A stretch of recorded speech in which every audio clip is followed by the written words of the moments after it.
জাতীয় নির্বাচনের তফসিল ঘোষণা করা হয়েছে, কিন্তু আওয়ামী লীগ ও বিএনপি মিলে যা করছে সেটা নির্বাচনের জন্য এক ধরনের বাধা এবং অশনি সংকেত। অতএব ডক্টর ইউনূস সরকারকে, জনগণকে, যারা একটা সত্যিকার অর্থে সুষ্ঠু নির্বাচন চায় তাদেরকে বিষয়ে সতর্ক থাকতে হবে। বিএনপি নিজেরা ইমোশনাল হয়ে আর কোনো উপায় না পেয়ে নিজেদের গোমর ফাঁস করে দিচ্ছে। যখন মানুষ খেয়ে হারিয়ে ফেলে, চারিদিকে অন্ধকার দেখে, চোখে মুখে অন্ধকার দেখে, তখন অনেকে আছে আপনারা দেখেছেন যে যা ইচ্ছে তা বলে, অথবা যখন খুব অসুস্থ হয়ে যায়, মানসিক ভারসাম্য হারিয়ে ফেলে, সে অতীতে কোথায় কি চুরি করেছিল গোপন কথাবার্তাও বলে দেয়। বিএনপি এখন এরকম, তারা দেখছে যে জনগণের মধ্যে তাদের কোনো ভোট নাই, তাদের ভোট সর্বোচ্চ 10%। তাদেরকে দেখলেই মানুষ বলে চান্দাবাজ। কিছুদিন পরে চান্দাবাজদের জেল খাটতে হবে, পুলিশে ধরবে। ক্ষমতা আসবে এটা অসম্ভব, বিএনপি ক্ষমতা আসবে ইট ইজ ইম্পসিবল। এই পরিস্থিতিতে তারা মানসিক ভারসাম্য হারিয়ে সব গোমর নিজেরাই ফাঁস করে দিচ্ছে। কি করছে তারা? দর্শক, বেশ কিছু মজার গোমর বিএনপি নিজেরাই ফাঁস করে দিচ্ছে। আমি এখন আলোচনা করব মূলত এক বিএনপি এমপি প্রার্থীর বক্তব্য। 17 বছর আওয়ামী লীগের এমপিদের সঙ্গে মিলেমিশেছিলাম, মজা না? এখনো মিলেমিশে তারা নির্বাচনের বিরুদ্ধে ষড়যন্ত্র করছে। যারা 17 বছর আওয়ামী লীগের সাথে মিলেমিশে ছিল তারা এখনো আওয়ামী লীগের সাথে মিলেমিশে ষড়যন্ত্র করছে। কারণ আওয়ামী লীগ তো নির্বাচনে নাই, বিএনপি নির্বাচনে পরাজয় ভয় পায়, তারেক রহমান নাই, তারা প্রস্তুতিও নিচ্ছে না। বিএনপি যে প্রস্তুতি নিচ্ছে না এটি শঙ্কা। উপর উপর আবার আনন্দ মিছিল করছে ঢাকা বিশ্ববিদ্যালয়ে, কিন্তু কারো মুখে কোনো হাসি নেই, যাতে মানুষ বুঝতে না পারে যে এরা ষড়যন্ত্র করে নির্বাচন ঠেকাতে। তারা পুরো তফসিলের আবেদন করবে শীঘ্রই। শুধু কি এইটা যে 17 বছর আওয়ামী লীগের এমপিদের সঙ্গে মিলেমিশে ছিলাম এটা ফাঁস হয়েছে না? আপনি নিশ্চিত থাকেন যে বিএনপি ক্ষমতা আসলে শেখ হাসিনা ফাঁসির রায় বাতিল করা হবে, সমস্ত আওয়ামী লীগেরা মুক্তি পাবে, সব মামলা তুলে নেওয়া হবে। মির্জা ফখরুল নিজে বলেছেন আওয়ামী লীগের বিরুদ্ধে কোনো মামলা থাকবে না। এই যে গণহত্যা যা দেখেছেন এগুলো কিচ্ছু না, এগুলো বলবে আবেগ, কিছু হয় নাই। বিএনপি এটা করবে? অলরেডি আপনারা দেখেছেন ঢাকা বিশ্ববিদ্যালয়ের এক কুলাঙ্গার শিক্ষক জামাইল্লা, এর শিক্ষার্থীরা ধাওয়া করেছে, ধরার চেষ্টা করেছে, কিন্তু আমি বুঝি না যে ওরে কাবু করে নাই কেন। নাক পচাই দু একটা দিলেই তো ওখানে কাবু হয়ে যেত, অথবা ইট দিয়ে মাথার উপর একটা দিলেই তো শুয়ে পড়তো। এটা দেয় নাই কেন? এটি করা উচিত ছিল। সিম্পল ধাওয়া দিয়েছে, দৌড়ে পালিয়েছে। তো সেখানে বিএনপির লোকজন বলছে যে না, এটা মব, এটা ঠিক হয়নি, আওয়ামীপন্থী শিক্ষকদের উপর হামলা, শিক্ষকদের উপর হামলা মেনে নেওয়া যায় না, নানান কিছু। আপনি চিন্তা করেছেন? এটা থেকে স্পষ্ট বোঝা যায় এই বিএনপি ক্ষমতা আসলে কিংবা সুযোগ পেলে আওয়ামী লীগের বিরুদ্ধে কোনো মামলা থাকবে না। শরীয়তপুরে এক এমপি প্রার্থী বিএনপির স্পষ্ট করে বলেছে যে জামাত ক্ষমতা আসলে আপনাদের জেলে থাকতে হবে, আমরা ক্ষমতা আসলে আপনাদের বিরুদ্ধে কোনো মামলা থাকবে না, শেখ হাসিনা ফাঁসি হবে না, কিচ্ছু হবে না। এটা স্পষ্ট করে বলছে। মির্জা ফখরুল আগেই বলেছেন যে আওয়ামী লীগের বিরুদ্ধে কোনো মামলা থাকবে না। বুঝতে পারছেন? তাহলে বিএনপি আওয়ামী লীগ এই মুহূর্তে তাদের যে ঐক্য, এটা নির্বাচনের জন্য কতটা থ্রেট, এটা সরকারকে সিরিয়াসলি নিতে হবে। সরকার যদি বিএনপিকে থ্রেট মনে না করে, যদি মনে করে যে না বিএনপিও তো নির্বাচনে অংশগ্রহণ করছে, না, ও অংশগ্রহণ করা, স্বাগত জানানো, এগুলো নাটক, আসলে বিএনপি ষড়যন্ত্র করছে, এটা ইউনূসকে রিয়ালাইজ করে যথাযথ পদক্ষেপ নিতে হবে।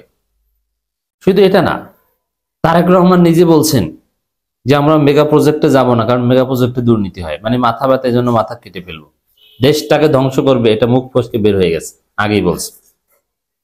তারা দেশ চালানোর যোগ্য না, এটা দিন দিন স্পষ্ট হয়ে যাচ্ছে। দর্শক, কুমিল্লা 4 আসনে বিএনপি মনোনীত প্রার্থী ইঞ্জিনিয়ার আলহাজ মঞ্জুরুল আহসান মুন্সির একটি বক্তব্যের ভিডিও সামাজিক যোগাযোগ মাধ্যমে ছড়িয়ে পড়েছে। ভিডিওতে নেতাকর্মীদের উদ্দেশ্যে বিএনপির ওই প্রার্থীকে বলতে শোনা যায়, 17 বছর আওয়ামী লীগের এমপির সঙ্গে তাল মিলিয়ে চলতে হতো, শুধুমাত্র আপনাদের রক্ষার জন্য তাদের সঙ্গে মিলেমিশেছিলাম, যেন আপনাদের এলাকা ছেড়ে যেতে না হয়, নইলে আপনাদের বিরুদ্ধে বহু মামলা হতো। আর শিবিরকে বলে গুপ্ত, তা আসল গুপ্ত তো এই যে বিএনপি পাওয়া গেছে, গুপ্ত বিএনপি। আর শিবির গুপ্ত, এটা ওপেন সিক্রেট। শিবির ঘোষণা দেয়, এখনো স্বীকার করে যে হ্যাঁ আমরা কৌশলগত কারণে গুপ্ত রাজনীতি করেছি জীবন বাঁচানোর জন্য। শিবির গুপ্ত রাজনীতি করে শুধু শিবিরের জীবন বাঁচায়নি, ছাত্র দলেরও জীবন বাঁচিয়েছে।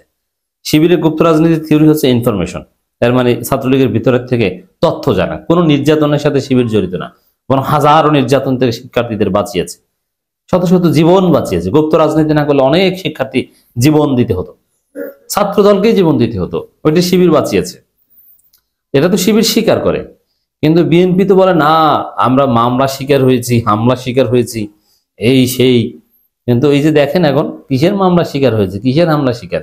17 বছর মিলেমিশে ছিল, মামলা টামলা থেকে বাঁচতে পেরেছিল। বিএনপির মধ্যে গ্রুপিং ছিল, মির্জা আব্বাসটা বহুল তবিয়াতে ছিল, 2 দিন পর পর আন্দোলন বিক্রি করে কোটি কোটি টাকা ইনকাম করেছে মির্জা আব্বাস। আসন্ন ত্রয়োদশ সংসদের নির্বাচনী প্রচারণার অংশ নিয়ে বুধবার কুমিল্লার গোপালনগর ভুইয়াবাড়ি সরকারি প্রাথমিক বিদ্যালয়ে বক্তব্য প্রদানকালে তিনি সব কথা বলেন। এরকম আরো অনেক ঘটনা আছে। In reality Awami League BNP এভাবেই থাকতো। আপনি যদি দেখেন যে আওয়ামী লীগের নেতারা তারা কিভাবে কি চলছে, কি করছে, এখনো যারা একদম বড় মামলার আসামি না, অথবা অনেক আওয়ামী লীগ নেতাদের জামিন করিয়েছে কারা? বিএনপি। মিথ্যা মামলাও দেয় বিএনপি, মিথ্যা মামলা দিয়ে চান্দাও খায় বিএনপি, আবার হয়রানি বা মিলেমিশে থাকা প্রশ্রয় দেওয়া ওটাও করে বিএনপি। অপরাধ মানে বিএনপি, চান্দাবাজ মানে বিএনপি, খুন ধর্ষণ চুরি মানে বিএনপি। এর বাইরে কেউ কোনো অপরাধ করে না বাংলাদেশে।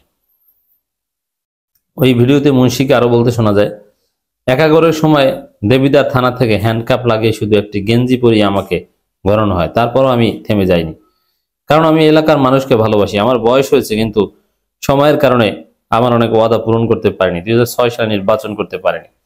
দেখেন এখানে বিএনপি নেতাদের একটা বড় অংশ এক্সপায়ার্ড মাল, এর মানে তাদের আসলে নির্বাচন রাজনীতি করার কোনো বয়স নেই, তাদের এখন রিটায়ারমেন্টে থাকা দরকার।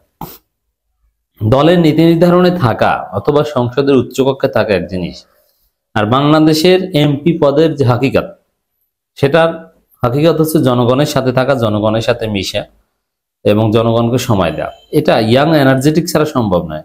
বয়স হলো, আপনি যদি যেমন আমিরে জামাতের মতো বয়স হয়েছে, কিন্তু আপনি মনের দিক থেকে ইয়াং, শারীরিকভাবে ফিট, এটা হলো একটা কথা, কিন্তু হাঁটতে পারে না। দিলে ইনশাআল্লাহ প্রার্থীকে দেখলাম হাঁটতে পারে না, একদম বিকলাঙ্গ, ডিজেবল, অটিস্টিক।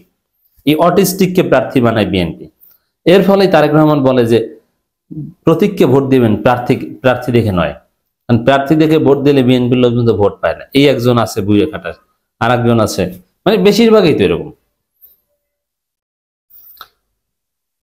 আফনান বিন আব্দুল সালাম নামের একজন লিখেছেন মন্তব্যে, তাহলে বোঝা গেল যে এখন তাল মিলাবে, রক্তের সঙ্গে তো গাদ্দারি করতে পারবো না, সাবধান দেবিদারের মানুষ। গোলাম রসুল ফেসবুকে লেখেন, বালু ট্রাক কেন সরানো যায়নি, বালু ট্রাক কেন সরানো যায়নি, এখান থেকেই বোঝা যায়। তাহলে বিএনপি আসলে বেঈমানদের দল, ধান্দাবাজদের দল। আওয়ামী লীগের সাথে মিলেমিশে থাকা ইতিহাস, এখন আওয়ামী লীগের সাথে মিলেমিশে নির্বাচন বানচাল করতে চাইবে। সাবধান থাকতে হবে আমাদের সবাইকে।